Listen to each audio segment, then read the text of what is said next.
And like in the case of the mother embracing, holding the baby tenderly, a few minutes later, the painful mental formation will be less painful. You get a relief after having hold tenderly the painful feeling with the energy of mindfulness. The energy of mindfulness is the mother, and the painful feeling is the ailing child. So just be there for your child, recognize your child that is suffering, and hold your child tenderly, and after a few minutes you get a relief.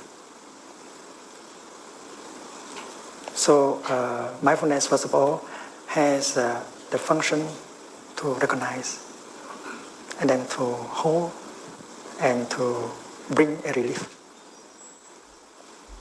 But mindfulness also carries within itself the energy of concentration. When you are mindful of the flower, and if you maintain your mindfulness alive for a long time, concentration begins to be powerful. So mindfulness leads to concentration.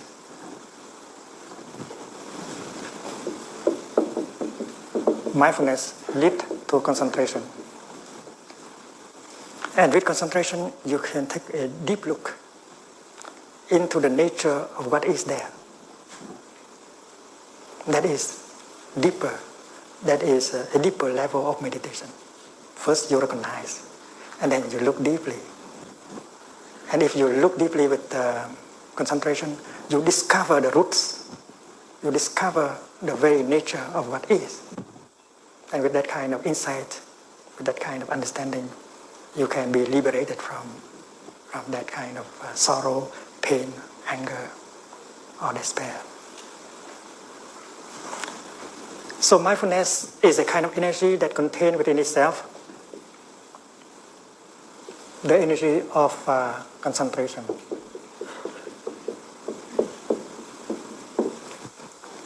And the energy of concentration contained within itself the energy of insight.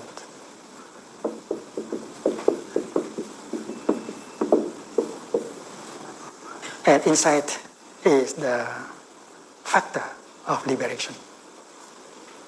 In Buddhism, we do not speak of salvation by grace, but salvation by insight.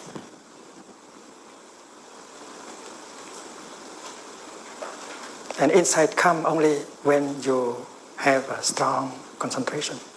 And in order to nourish, cultivate concentration, we should practice mindfulness. Mindfulness, concentration, insight is the heart of Buddhist meditation. These are three kinds of energies that we can cultivate in every moment of our daily life. While breathing, walking, washing, driving, cooking. These energies can be cultivated at any time and everywhere.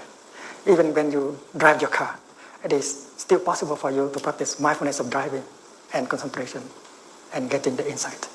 You don't need to go into a monastery in order to practice mindfulness, concentration, and insight.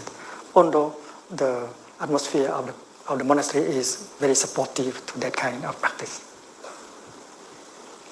It's very important to learn how to use the energy of mindfulness in order to recognize the painful feeling, the painful emotion in us. Not only we can bring about a relief, but we can also practice looking deeply into the nature of the feeling of the emotions in order to get the insight.